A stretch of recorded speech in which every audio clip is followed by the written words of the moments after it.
Alors mes chers amis, beaucoup de nos contemporains s'interrogent sur la véracité de la Torah. Et ils se demandent, est-ce que cette Torah-là est vraiment d'origine divine? Auquel cas on accepte d'y croire, on accepte de s'y conformer? Ou est-ce que peut-être c'est un homme qui l'a rédigée? Un homme qui serait venu un jour, qui aurait rédigé cette Torah, et qui aurait prétendu que c'est Dieu qui nous l'a donnée il y a tant et tant d'années.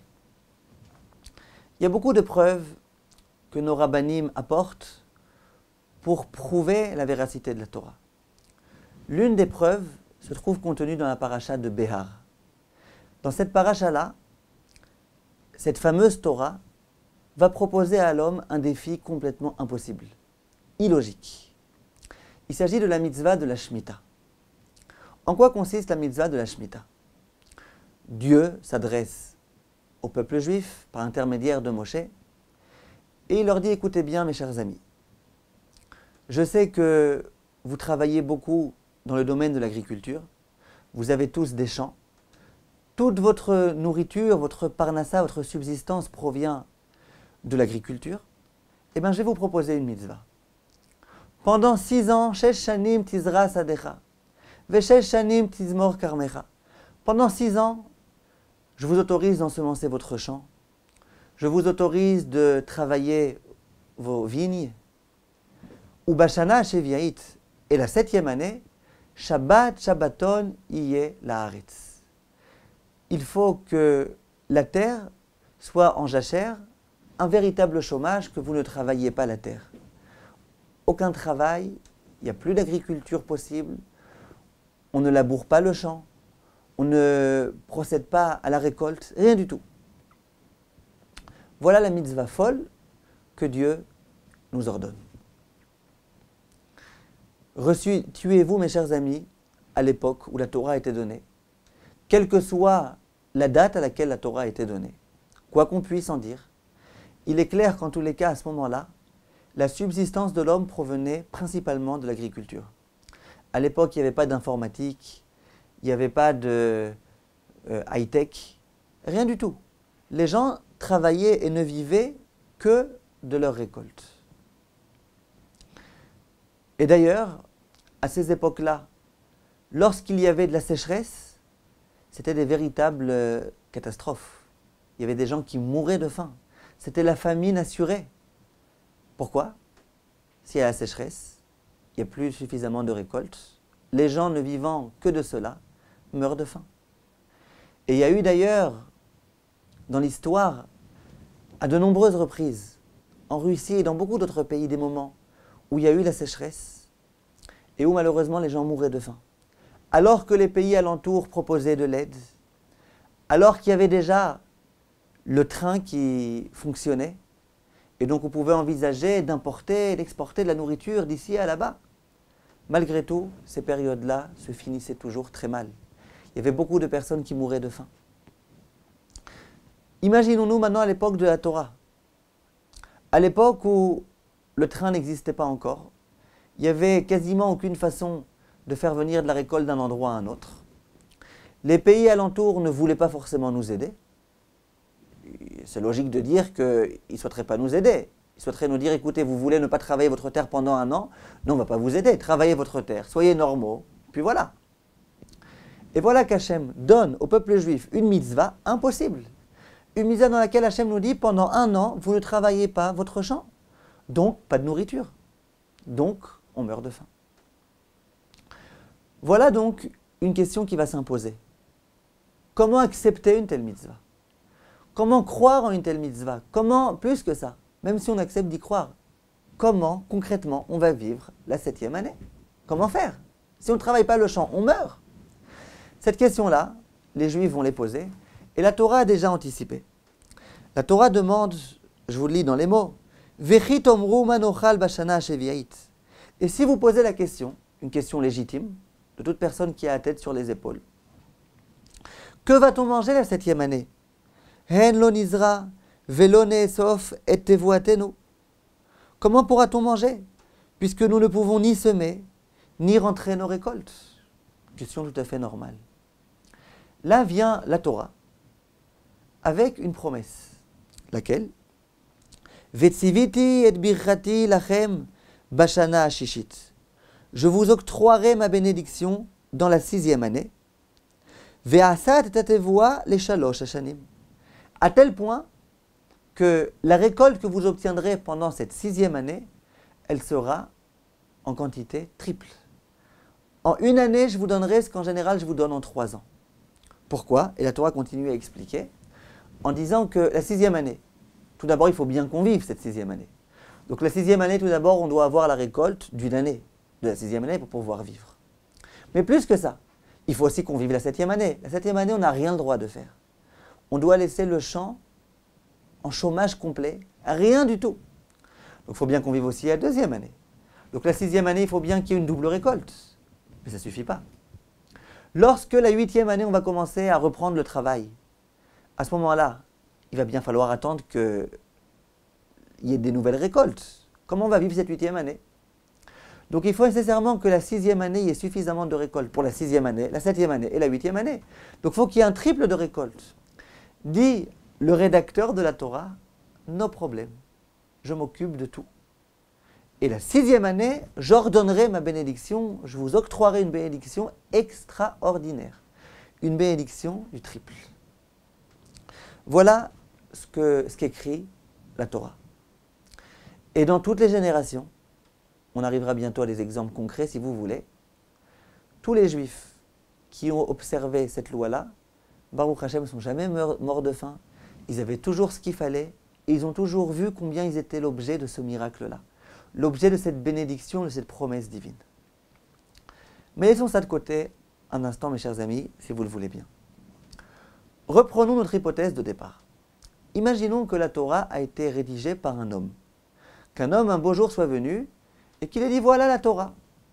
Ce livre-là, c'est un livre qui a été donné par Dieu, alors qu'en fait, c'est pas vrai, c'est lui qui l'a rédigé. Ça lui a pris quelques années à rédiger ce livre, et puis finalement, il vient et il nous le propose. Il faudrait premièrement que cet homme-là, qui ait rédigé ce livre, ce soit un homme cruel. Et il faudrait ensuite que ce soit aussi un fou. Pourquoi? Premièrement, il faudrait qu'il soit cruel. Un homme qui vient, qui souhaite codifier un certain nombre de lois, et qui décide, l'une des lois, c'est que vous devez, mes chers amis, mourir de faim. Mais c'est un fou. Il est cruel. Si on l'écoute, c'est un homme qui a écrit ça. Il sait très bien que c'est de la blague, tout ça.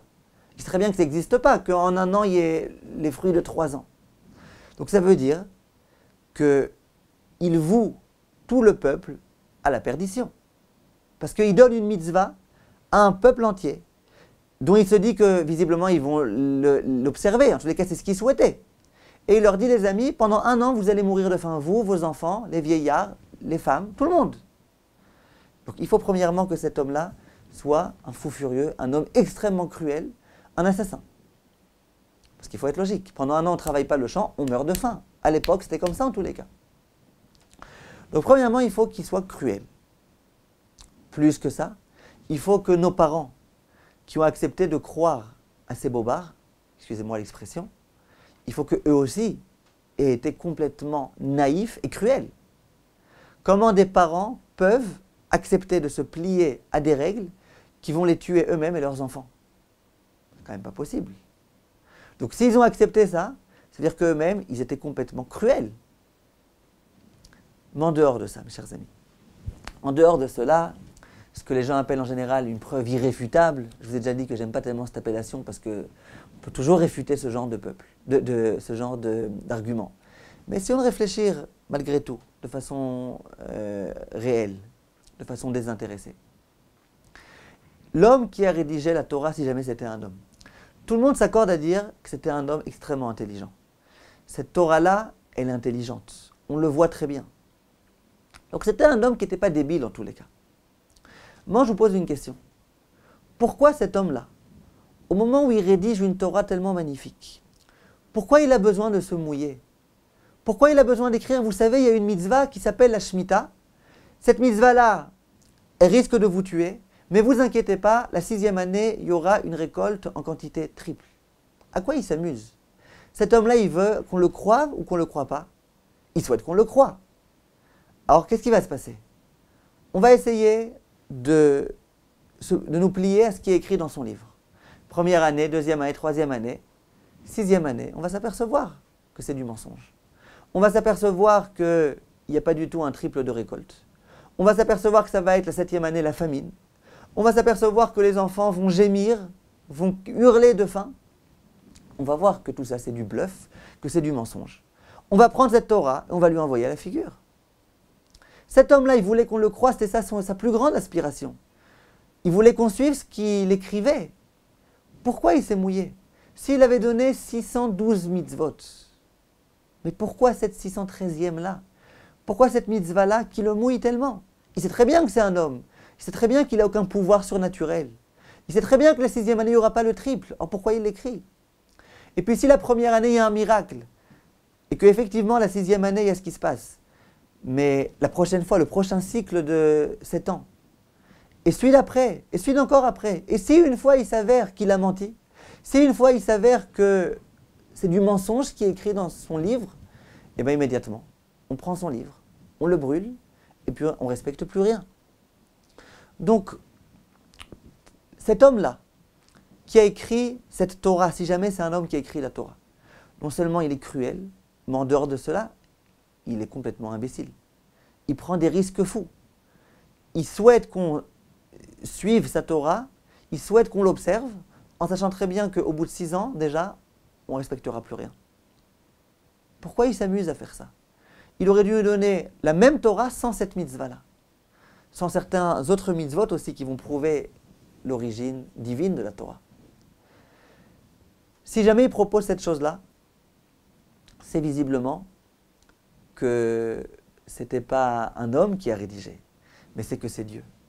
Dieu lui-même a rédigé la Torah. Dieu à qui le monde tout entier appartient. Dieu qui peut faire les miracles qu'il veut. Dieu, ce Dieu-là qui gère toutes les lois de la nature, ce Dieu-là, il a donné la Torah. Il a donné la Torah, il sait très bien que la sixième année, il fait ce qu'il veut. Il veut donner un triple, il donnera un triple. Et donc, toutes les années, toutes les personnes qui observeront la Shemitah, ils verront combien, dans leur propre cas, cette promesse divine sera appliquée. Dieu n'a peur de rien, il ne se démentira jamais. Et voilà pourquoi, dans toutes les générations, les Juifs ne sont jamais morts de faim. Il faut consulter les livres d'histoire. À aucun moment il y a écrit que, durant les années de Shemitah, il y a énormément de Juifs qui ont péri, qui sont morts de faim. C'est écrit nulle part. Au contraire, les Juifs ont toujours vécu, ont toujours survécu. Si jamais, effectivement, il y avait des années où, pendant la Shemitah, les gens mouraient de faim, eh bien, nos ancêtres, qui n'étaient pas dupes, qui n'étaient pas débiles, ils auraient pris la Torah, et puis ils auraient dit, c'est de la blague tout ça. Il y a écrit quelque chose qui ne s'applique pas. Simplement, tout a toujours été appliqué, parce que c'est Hachem qui l'a écrit. Mais si on réfléchit un tout petit peu plus, si vraiment c'était un homme qui avait rédigé la Torah, et si vraiment il était prêt à prendre des risques, il aurait pu dire, si vous observez la Shemitah, vous aurez 10% de plus dans votre récolte. 10% malgré tout, on peut essayer de s'arranger pour dire que c'est une quantité négligeable. On s'en est pas bien aperçu, on aurait pu s'amuser, 20%, 30%. Mais le triple de récolte, le triple, c'est quelque chose de fou. C'est quelque chose d'impensable. Alors dire que nos parents ont accepté d'écouter cela d'un homme et dire qu'ils ont vu que ça ne s'est pas accompli et malgré tout ils ont continué à croire et dire qu'ils ont continué à croire alors que ça ne s'accomplissait pas et que leurs enfants crevaient de faim, c'est impossible de dire ça. Il y en a qui voudront le dire, qui disent ce qu'ils veulent. Mais en tous les cas, vous êtes d'accord avec moi mes chers amis, que c'est complètement illogique de le dire. Nos parents en tous les cas, on sait qu'ils étaient bien plus sérieux que cela. C'est donc bien la preuve que la Torah est d'origine divine et que c'est Hachem qui a donné l'ordre d'accomplir cette mitzvah. Il faut savoir, mes chers amis, que jusque notre génération, on a vu combien cette promesse était accomplie. Je ne sais pas si vous avez entendu parler d'un des grands rabbinim de Yerushalayim qui s'appelle le Rav Ben Sion Moutsafi. Ce Rav-là, un grand décisionnaire séfarade contemporain, c'était le fils d'un immense Rav, un immense kabbaliste, l'un des plus grands de son temps, qui s'appelait le Rav Salman Moutsafi. Et le fils raconte, donc le Rav Ben Sion Moutsafi, un Rav qui est vraiment digne de confiance. Tous ses propos sont fiables complètement. Il raconte que son père, lorsqu'il a voulu venir habiter à Jérusalem, il avait une condition. Il a dit, moi j'accepte d'habiter là où vous me direz, là où vous me trouverez un appartement, simplement une condition. Il faut que dans mon appartement, il y ait un jardin. Alors bien évidemment, les personnes se disaient, mais Rav, vous qui êtes complètement consacré à l'étude de la Torah, vous n'avez pas une minute à consacrer pour aller regarder un paysage. Qu'est-ce que vous voulez, avoir des fleurs, des tomates? Pourquoi vous avez besoin de cela? Petit potager, qu'est-ce qui vous arrive, Rav? Le Rav disait, non, non, moi j'ai besoin d'un jardin. Et effectivement, on lui a trouvé une maison avec un jardin, dans le quartier de Géoula, si vous connaissez, à Jérusalem, près de Mea Shearim. Et il a commencé à ensemencer le champ, du blé. Il avait un petit potager dans lequel il faisait pousser du blé. Et le Rav faisait très attention à lui-même arroser le champ et à lui-même pouvoir accomplir toutes les mitzvot en vigueur en Israël. Les mitzvot de Leket, Shichra et Pea, les mitzvot du prélèvement des Trumot et des Maasrot, les mitzvot bien évidemment de la Shemitah. Et il faisait extrêmement attention à tout cela. C'est pour ça qu'il voulait avoir un jardin. Il voulait avoir un jardin pour pouvoir avoir le mérite d'accomplir ses mitzvot. Quand je vais à la boulangerie et que j'achète mon pain, j'ai déjà plus aucune occasion d'accomplir quoi que ce soit. Ni Trumot ou Maasrot, ni Chala, ni rien du tout. Lui, il voulait pouvoir accomplir les mitzvot de lui-même. D'ailleurs, au passage, c'est lui-même qui faisait pousser du blé pour pouvoir faire les matzot. Une fois qu'il récoltait le blé, c'est lui-même qui faisait en sorte de le moudre. Et c'est lui-même qui confectionnait ses matzot pour le soir du Seder de Pessah. Pour le Rav, c'était important d'accomplir lui-même les mitzvot. Eh bien, figurez-vous, mes chers amis, que le Rav Salman Moutsafi, chaque 6e année, c'est-à-dire l'année d'avant la Shemitah, au lieu qu'il ait 7 kilos de blé qui poussait dans son petit jardin, il y avait 21 kilos. Chaque année, chaque 6e année, c'était avéré. Alors que chaque année, il avait 7 kilos, la 6e année, il avait systématiquement 21 kilos. C'est ces deux enfants, Rav Ben Sion Moutsafi et Rav Yehuda Moutsafi, qui témoignent. Et le Rav prenait tous les 21 kilos, il se rendait au kollel, dans lequel il y avait des jeunes étudiants en Torah, et il leur disait, vous voulez voir c'est quoi la bénédiction promise de Dieu? Regardez-la. Chaque année 7 kilos, cette année 21 kilos. Et chaque année, c'était le même scénario. Le Rav venait au Beth Midrash avec ses 21 kilos pour bien montrer combien cette bénédiction était en vigueur jusqu'au jour d'aujourd'hui. Je tiens à préciser, mes chers amis, qu'au jour d'aujourd'hui, d'après la plupart des décisionnaires, la mitzvah de Shemitah n'est plus de la Torah. Elle est d'ordre rabbinique au jour d'aujourd'hui. Donc, la promesse divine, ce n'est pas du tout évident qu'au jour d'aujourd'hui, elle soit encore valable. Mais malgré tout, jusqu'au jour d'aujourd'hui, vous interrogerez des agriculteurs qui se plient complètement aux lois de la Shemitah, de A à Z. Chacun aura des histoires exceptionnelles à vous raconter. C'est prouvé, c'est avéré. Ça, c'était un des exemples. Une autre histoire que j'ai entendue de la bouche du Rav Zamir Cohen, il raconte que l'année Tav Shin Samer Aleph, c'était une année de Shemitah. C'était donc il y a exactement 13 ans. C'était une année de Shemitah. L'année d'avant, si vous vous souvenez exactement ce qui se passait, il y avait une grande sécheresse en Israël. Et ça a vraiment été une année qui a été reconnue comme étant une année de sécheresse. D'après tous les critères de ce qui s'appelle une année de sécheresse, c'était une véritable année de sécheresse. Donc c'était l'année d'avant la Shemitah. Voilà que le Rav raconte, aux informations qui ont été, qui étaient à la radio, au tout début de la 7e année, de l'année de la Shemitah, le journaliste qui présentait donc le journal, il a ouvert les propos, donc c'était le 4 novembre de l'année 2000.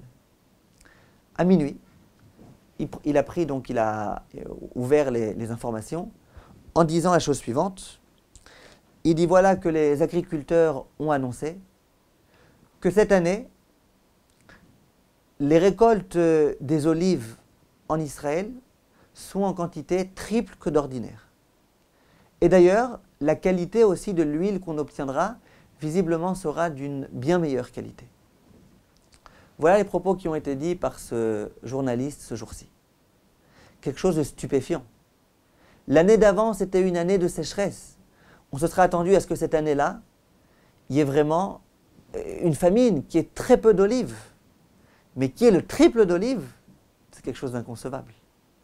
Et les agriculteurs ont raconté que vraiment les branches croulaient sous le poids des olives. Il y avait trop d'olives, c'est quelque chose de quasiment jamais vu. Et il raconte le Rav Cohen, il dit, mais la vérité, moi je me suis posé la question quand même. Qui a eu le triple, je comprends. Parce que si les Bnei Israël observent la Shemitah, je peux comprendre. Mais simplement deux questions. Premièrement, ce n'est pas vrai qu'en Israël, tout le monde malheureusement observe la Shemitah. Deuxièmement, pourquoi juste les olives? Pourquoi pas les oranges? Pourquoi pas autre chose? Et il s'est renseigné. Il a parlé à de nombreux agriculteurs. Il s'est avéré que la seule espèce de fruit concernant laquelle la Shemitah avait été observée toutes ces dernières années, c'était l'olivier. Pourquoi? Les oranges, par exemple. Un agriculteur travaille son champ à la 7e année. Il a des oranges, il les cueille, et puis ensuite il peut aller au marché, à n'importe quel endroit, et les vendre. Les raisins, tous les autres fruits, c'est pas compliqué. On les cueille, et immédiatement on peut aller les vendre. Par contre, concernant les olives, ce n'est pas le cas. Les olives, ça n'arrive pas qu'on vienne, qu'on cueille des olives et qu'on les vende sur le marché. En général, les olives, soit on les presse, auquel cas on s'adresse à des grandes usines d'huile d'olive, soit on les fait macérer, on les kovèche au tam, et on fait de ça des olives, Crespo et compagnie, qui seront consommables. Il s'est avéré, mes chers amis, qu'en Israël, la plupart des grandes industries, aussi bien d'huile d'olive que d'olive, ont observé la Shemitah. Pourquoi? Ils souhaitaient avoir un certificat de cacherout qui soit valable, un certificat de tout type de badatz. Et ils savent très bien que le badatz ne donnera jamais de certificat de cacherout si jamais on a travaillé la terre pendant la Shemitah. Donc toutes ces grandes industries ont annoncé pendant toutes les dernières années, nous on accepte d'olives que des personnes qui ont observé les lois de Shemitah, que de ces agriculteurs-là. Donc ce qui s'est passé finalement, c'est que tous les agriculteurs, contraints et forcés, ont été obligés d'observer la Shemitah, concernant en tous les cas les olives. C'est-à-dire que tous les agriculteurs qui avaient des oliviers, c'est ce qu'ils ont été obligés de faire. Donc il y a 6 ans, il y a 7 ans, qu'est-ce qui s'est passé? Tous les agriculteurs d'Israël, quasiment tous, j'imagine qu'il y a eu malgré tout quelques-uns qui n'ont pas observé la Shemitah, mais la grande majorité en tous les cas des agriculteurs ont observé la Shemitah. Ce n'est pas étonnant que 7 ans plus tard, la prochaine Shemitah, il y a eu tellement de bénédictions, tellement de profusion. Mais pourtant, ça défiait les lois de la nature. L'année d'avant, c'était une année de sécheresse. Réponse oui. Mais c'est Dieu qui a donné la Torah. Dieu, il peut tout faire. Il peut faire qu'après une année de sécheresse, il y ait énormément d'abondance. Et c'est ce qui s'est produit cette année-là. C'est un second exemple qui nous prouve combien, lorsqu'on observe la Shemitah, Dieu lui-même s'est engagé à pouvoir nous donner la bracha. Et donc il nous la donne. Enfin, mes chers amis, une dernière histoire qui s'est produite, ça remonte déjà à longtemps, c'était dans l'année Tavshin Mem. Si aujourd'hui on est dans l'année Tavshin Aïn Dalet, ça remonte donc à plus que 30 ans, cette histoire-là. À cette époque-là, le Rav de Emek Ayarden, le Rav de la vallée du Jourdain, c'était le Rav Grossman. Il s'appelait Rav Shlomo Zalman Grossman. Et ce Rav-là, bien évidemment, il essayait de diffuser la Torah au maximum.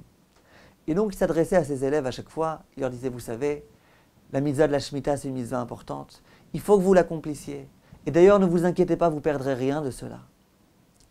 Et un jour, il y a un de ses élèves, qui était un agriculteur réputé, qui s'adressait au Rav et qui lui dit, écoutez Rav, moi je ne suis pas très religieux. Il s'appelait Efi, celui-là, Ephraim. Diminutif, c'était Efi. Tout le monde l'appelait Efi. Il disait, Rav, moi je vous dis la vérité, écoutez, je suis prêt à essayer. Je suis prêt à accomplir cette mitzvah. puisque vous le dites, j'imagine que vous savez de quoi vous parlez. Mais je vous demande une chose, Rav. Vous êtes le seul religieux que je connais et je vous fais confiance. Est-ce que vous êtes prêt à prendre la responsabilité sur vos épaules, que effectivement j'aurai le triple, que effectivement tout fonctionnera bien, qu'effectivement cette promesse divine-là, elle sera accomplie? Moi, la Torah, j'en sais rien. À vous, je vous fais confiance. Vous pouvez prendre sur vous cet engagement ou pas? Le Rav lui dit, tu sais quoi, je vais réfléchir. Il ne savait pas très bien. Peut-être qu'au jour d'aujourd'hui, vu que la Shemitah, c'est plus une mitzvah de la Torah, c'est que d'ordre rabbinique, peut-être qu'il n'y a plus cet engagement. Il lui a dit, tu sais quoi, laisse-moi réfléchir. Il a pris sa voiture, il s'est rendu à Jérusalem, chez le Gdol Hador, en la personne du Rav Eliashiv, Zecher Tzadik Livracha.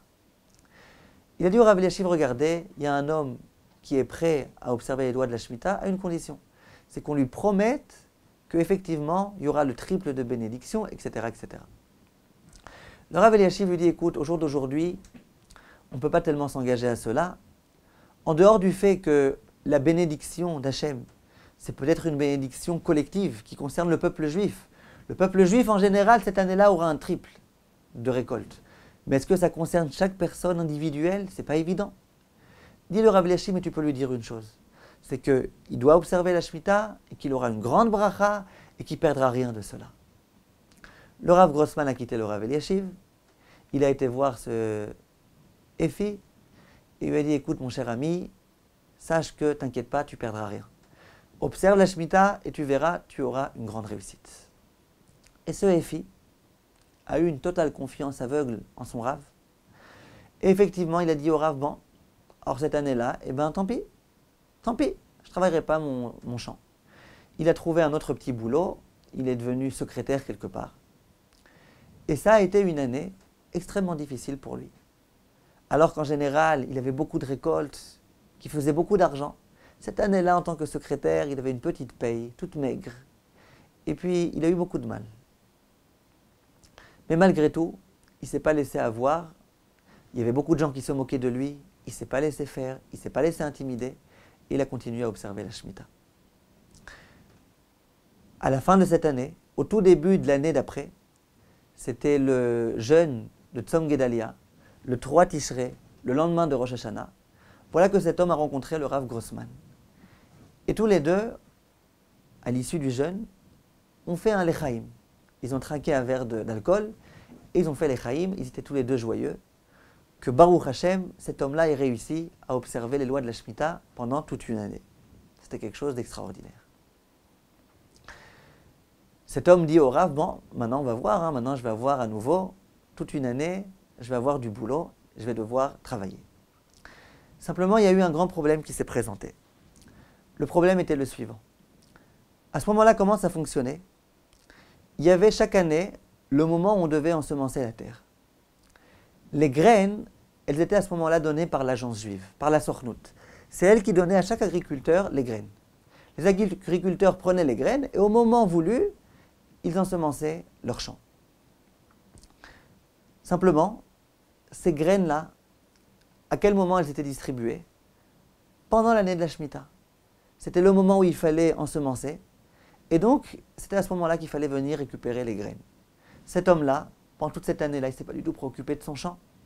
Il n'a donc pas été chercher les graines qui lui revenaient. Voilà qu'au moment où il a été, il s'adressait à la Sornout. Il leur a dit, écoutez, est-ce que vous pouvez me donner, s'il vous plaît, ma part? Ils lui ont dit, c'est fini, il n'y en a plus. Écoute, mon cher ami, la période, le moment dans lequel on doit en général ensemencer le champ est complètement terminé. Donc on a vu que tu n'es pas venu, on a donné les graines à d'autres personnes. Et cet homme-là, voilà qui était plongé dans l'affliction, il ne savait pas quoi faire. Il avait un ami qui travaillait lui aussi dans l'agence juive. Il lui a dit, fais quelque chose, s'il te plaît, j'ai besoin, je ne vais pas mourir de faim maintenant. Il faut bien que je m'occupe de mon champ. Qu'est-ce que je vais faire? Cet ami lui dit, je comprends ta situation, mais il n'y en a plus. Toutes les graines ont déjà été données et il n'y en a plus. À cette époque-là, c'est comme ça que ça marchait. La Sornout donnait les graines et puis à la fin, au moment de la récolte, au moment où les gens commençaient à vendre leur récolte, à ce moment-là, ils remboursaient à la Sornout. Il dit, c'est fini, il n'y a plus rien, tout a déjà été vendu, tout a déjà été donné. Il dit, mais par contre, regarde, j'ai une idée. Il y a des graines de très mauvaise qualité. C'est des graines de céleri. Le céleri, en général, ici, personne n'est intéressé. Et puis, on en a des tonnes. Il dit, regarde, puisque tu es mon ami, Et puisque de toutes les façons, j'allais les jeter, ces graines, au lieu de les jeter, je vais te les donner. Gratuitement. J'aurais dû les jeter de toutes les façons. Je vais te les donner gratuitement. Et fais ce que tu veux avec. Moi, c'est tout ce que je peux faire. Je ne peux pas t'aider. Plus que ça, je suis complètement désolé. Cet homme-là s'est dit, bon, j'ai pas d'autre choix. D'autres graines, de toute façon, j'en aurai pas. J'ai que des graines de céleri. Alors, je vais les planter. Et puis, on va voir ce que ça va donner. Et voilà qu'il a planté ces graines-là. Et vous vous imaginez pas ce qui s'est produit. Il y a eu une bénédiction folle. Et très rapidement, il y a énormément, des quantités entières, des tonnes de céleri qui ont poussé dans ces champs. Des quantités inhabituelles. Le triple, le quadruple de ce qui en général pousse. Les céleris, c'était très très très haut. Ils arrivaient au-dessus des hanches. Et la vérité, il y avait énormément de céleri. À tel point vrai que les gens sont venus voir ce brave homme, Ephi. Ils se sont moqués de lui. Ils lui ont dit, ah bravo, tu vois, toute l'année de la Shemitah, t'as rien fait. Et maintenant, voilà le céleri. Qu'est-ce que tu vas faire avec ce céleri? Qui est-ce qui est intéressé à tellement de céleri? Eux qui avaient des belles tomates, des beaux poivrons, des belles pastèques. Qu'est-ce que tu fais toi avec ton céleri? Ils se sont moqués de lui. Et lui dit, j'en sais rien. Moi, j'ai fait ce qu'Hachem m'a demandé. J'ai fait ma ishtadlout, j'ai fait ce que j'ai pu. Maintenant, j'en sais rien. Ya'azor Hachem, Hachem m'aidera. Et bien, figurez-vous, mes chers amis, raconte le Rav Grossman, que peu de temps après, il a reçu un coup de fil de cet homme-là, qui lui a dit, écoutez Rav, j'aimerais bien que vous veniez me rendre visite, j'aimerais vous raconter ce qui s'est passé. Que s'est-il passé? Ce fameux ami qui travaillait dans l'agence juive et qui lui a donné toutes ces graines-là de céleri, il lui a téléphoné 2-3 jours avant. Il lui a dit, dis-moi Ephi, tu te rappelles, je t'avais donné des tonnes de graines de céleri. T'en as fait quelque chose avec finalement ou pas? Ou tu les as jetées? L'autre, il dit, bien sûr que j'en ai fait. Il dit, ah c'est vrai? Il dit, que quoi? Qu'est-ce que tu as fait? Il dit, ben, je les ai plantées. Il dit, ah d'accord, et alors? Et t'en as du céleri, ça a poussé, ça a bien poussé? Il dit, ah, ne me demande pas. Il dit, quoi? Il y en a beaucoup? Ne me demande pas. Je mange du céleri, et je dors avec le céleri, et je respire le céleri. Et d'ailleurs, les gens, ils m'ont appelé Monsieur Céleri. Tellement que j'ai de céleri, les gens, ils m'ont appelé Monsieur Céleri. Il dit, ah ouais? Il dit, tu serais prêt à le vendre, ton céleri? Il dit, ben, bien sûr, évidemment. Il lui dit, regarde, le céleri, pour l'instant, je vais te dire, au marché, en Israël, on le vend à $1,5 le kilo. Il dit, maintenant, je te promets, tu vas pouvoir le vendre à $3 le kilo, peut-être même à $5 le kilo. Il dit, pourquoi? Comment ça se fait? Il dit, je vais te dire, on a reçu un coup de fil de plusieurs pays d'Europe qui nous disent qu'ils ont un véritable problème. À cette époque-là, il y a eu une vague de froid. Et toutes les récoltes dans beaucoup de pays européens se sont complètement congelées. Les gens ne pouvaient pas sortir de chez eux. Ils étaient frigorifiés chez eux à la maison. Il n'était pas question de sortir. Eh bien, imagine-toi, dit cet ami à Ephi, qu'ils aimeraient bien au moins pouvoir boire de la soupe pour se réchauffer. Simplement pour eux, c'est inconcevable de boire une soupe sans céleri. Et il n'y a pas de céleri, parce que tous les champs ont complètement congelé, tout s'est complètement abîmé, ils n'ont pas de céleri. Et voilà que maintenant, ils sont intéressés à avoir du céleri. Et ils nous ont téléphoné, ils ont dit qu'en Israël, il y a du céleri. Il dit maintenant, regarde, tu sais ce qu'on va faire? Tu vas maintenant engager des gens qui vont travailler dans ton champ, qui vont rapidement couper tout le céleri, qui vont complètement pouvoir récolter tout le céleri. On va organiser des avions qui vont prendre le céleri, qui vont les amener dans tous les pays d'Europe. Ils vont les amener en Angleterre, en Hollande, en Belgique, en France, dans tous ces pays-là, etc., etc. Et bien, il y a toute une chaîne qui s'est mise en marche. Dit le Rav Grossman, c'était émouvant de voir. Toute cette chaîne-là, les champs étaient pleins de personnel qui était en train de récolter. Il y avait des camions en chaîne qui prenaient toutes ces récoltes-là et qui les emmenaient jusqu'à l'aéroport. Il y avait des avions qui partaient l'un après l'autre. C'était fou de voir ce qui s'est passé à ce moment-là. Finalement, conclusion, cet homme-là s'est enrichi.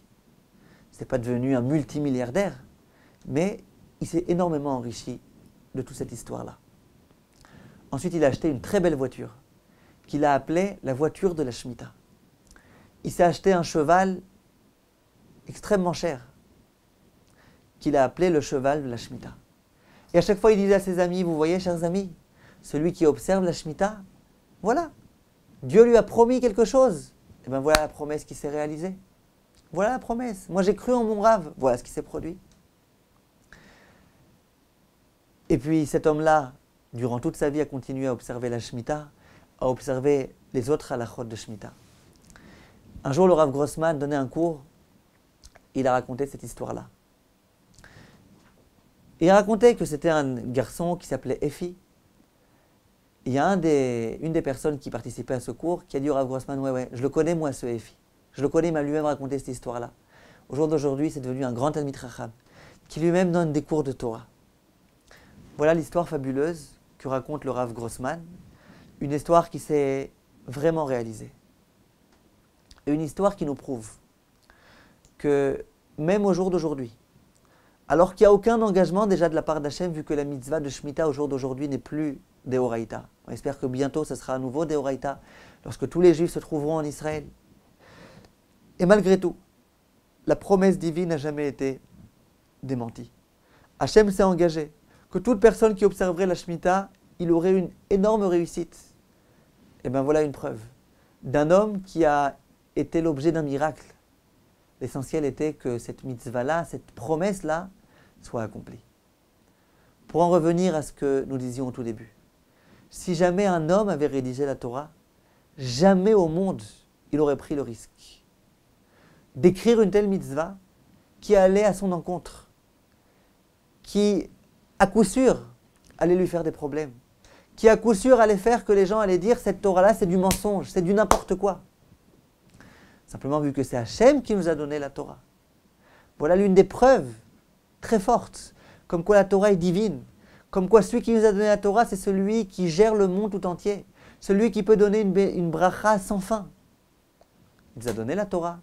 Il s'est engagé à ce que la 6e année, il y aurait le triple de récolte.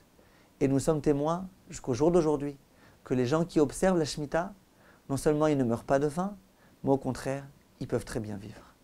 Voilà mes chers amis, Kol Touv et à bientôt.